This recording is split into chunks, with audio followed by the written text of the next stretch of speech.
naman, ilalahad ko sa inyo ang pangatlong bahagi, ang physical development ng lungsod ng Maynila. Anong iniwan sa atin? Nga.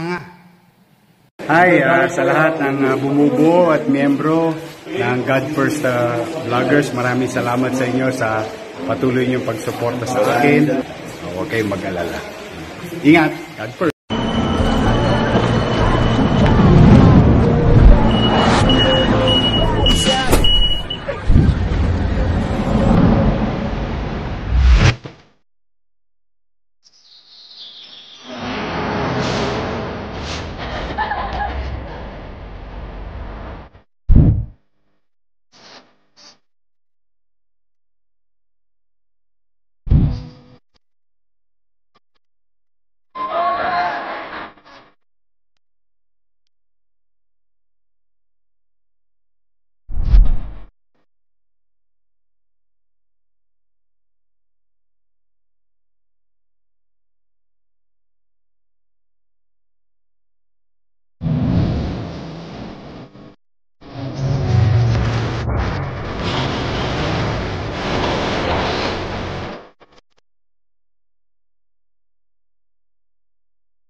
Posible kayang baguhin agos ng buhay natin. So sa part na to mga kabayan, nandito tayo sa may Top Avenue. Tabi po ito ng Manila Science High School. Mga plastic ng basura dito.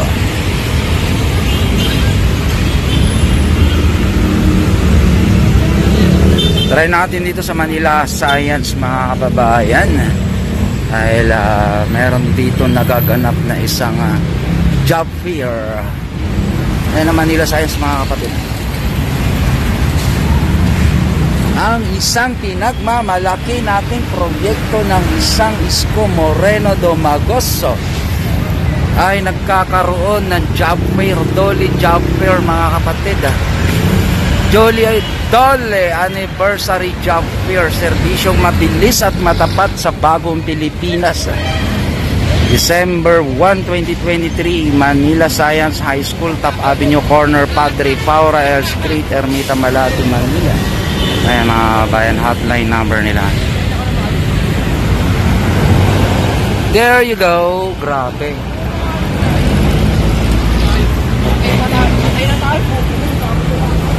Di ba? Yan ang project ng isang Isko. Kitang-kita natin ang kagandahan. So hanggang mamayang alas 5 ang job fair dito. Tapos na ba job fair, ma'am? Ay, hindi pa po. Hindi pa?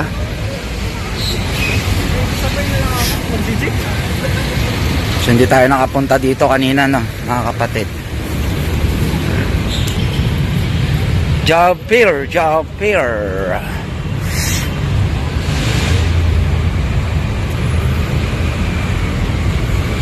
Shoutout sa mga taga Manila job fair natin dito. Shoutout to. Grabe, Manila Science natin, mga kababayan. Tapos na kayo? Tapos na? Hindi pa po. Saan bang, anong floor ba? 10th floor po yung job. Ha? 10th floor. 10th floor?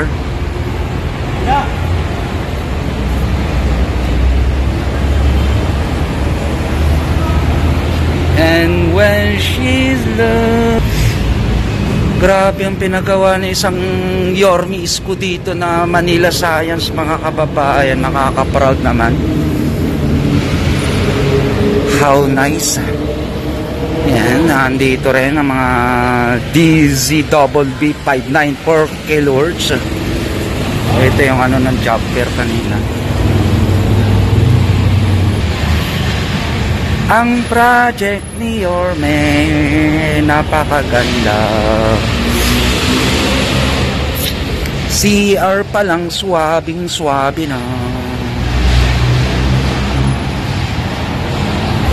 Grabe, no? Grabe yung pinagawa ni Yorme na na eskwelahan. Tara guys, 10th floor tayo. 10th floor daw ang job fair. Sakay tayo sa elevator.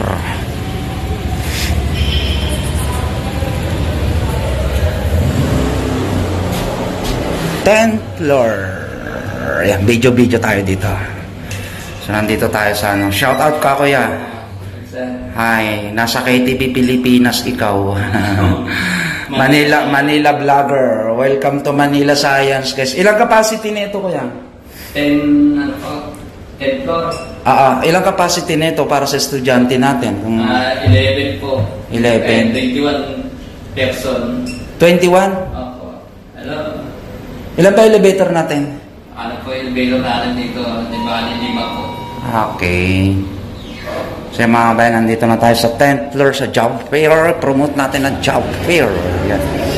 Yung mga kapatid, nasa 10th floor na po tayo. Shout out sa kanila. Okay, para sa mga kababayan natin na gustong mag-apply public employment service. Yan. Mga kababayan, tara, silipin natin, inquire tayo. Kailan kaya yung susunod?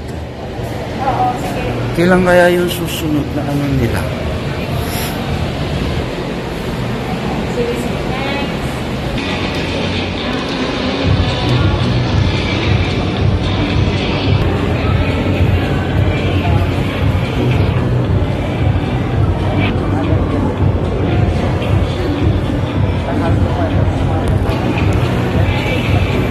Ito, auditorium na Manila Science, guys. So, makikita natin dito, ang daming may basketball court, 2 ring. Ayan, and ganda, ang lamig, sobra. Sarap. Ayan, may guard. Ito yung mga upuan sa gilid. Oh. Ilang aircon yan? 1, 2, 3, 4, 5, 6, 7, 8, 9, 10, 12. 12 aircon, mga kababayan, palibot dito sa stadium.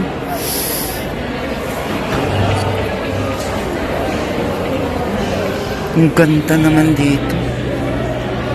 Yan, pero hindi tayo mag-a-apply, ha? Job fair po yan dito sa Manila Science.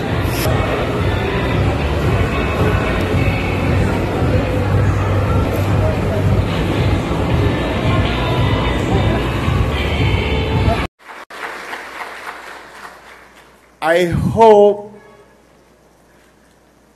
hindi nasayang yung sakripisyo ninyo na ganda ng mga private school. Wherein we, as government, have more resources and infinite resources.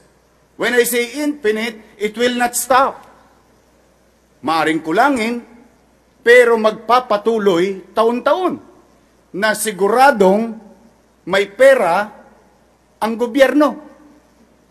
Why don't we build better, if not at least at par with private school buildings?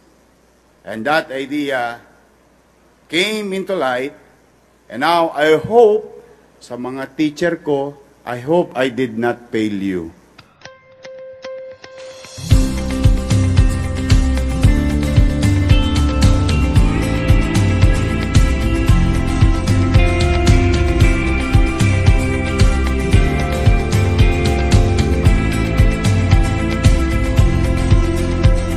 Posible kayang baguhin agos ng buhay natin?